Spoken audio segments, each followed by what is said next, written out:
اعوذ باللہ من الشیطان الرجیم بسم اللہ الرحمن الرحیم۔ ناظرین و سامعین، ایک نئی ویڈیو کے ساتھ آپ کی خدمت میں حاضر ہیں۔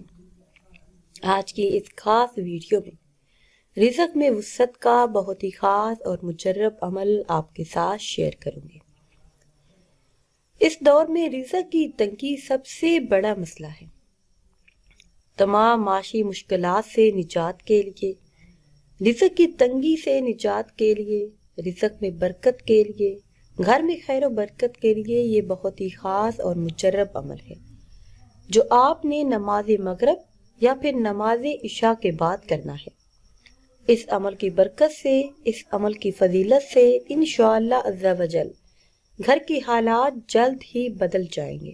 ویڈیو میں مزید آگے بڑھنے سے پہلے آپ سب سے ایک چھوٹی سی گزارش ہے کہ اگر ابھی تک آپ نے ہمارے چینل کو سبسکرائب نہیں کیا اور چینل پر نئے ہیں تو چینل کو سبسکرائب کر لیں اور ساتھ لگے بیل کے آئیکن کو بھی پریس کریں تاکہ ہر نئی آنے والی ویڈیو بر وقت آپ تک پہنچ سکے۔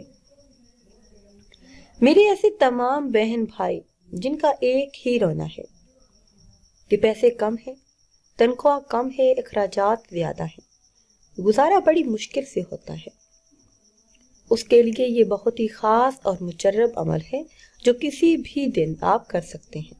کسی بھی دن نماز مغرب کے بعد یا پھر نماز عشاء ادا کرنے کے بعد اول آخر کسی بھی تعداد میں درود پاک پڑھیں، پھر 7 مرتبہ سورہ واقعہ کا ورد کریں۔ انشاءاللہ عز و جل رزق کی تنگی سے ہمیشہ کے لیے نجات حاصل ہوگی۔ اس کے علاوہ نماز عشاء ادا کرنے کے بعد ہر روز سورہ واقعہ پڑھنے کا معمول بنا لیں۔ انشاءاللہ اس عمل کی برکت سے، اس عمل کی فضیلت سے گھر کے حالات میں تبدیلی آئے گی، آپ معجزہ ہوتا دیکھیں گے۔ ناظرین و سامعین، خود بھی یہ عمل کریں اور اپنے دوستوں احباب سے بھی شیئر کریں۔ مجھے دیجیے اجازت، اللہ حافظ۔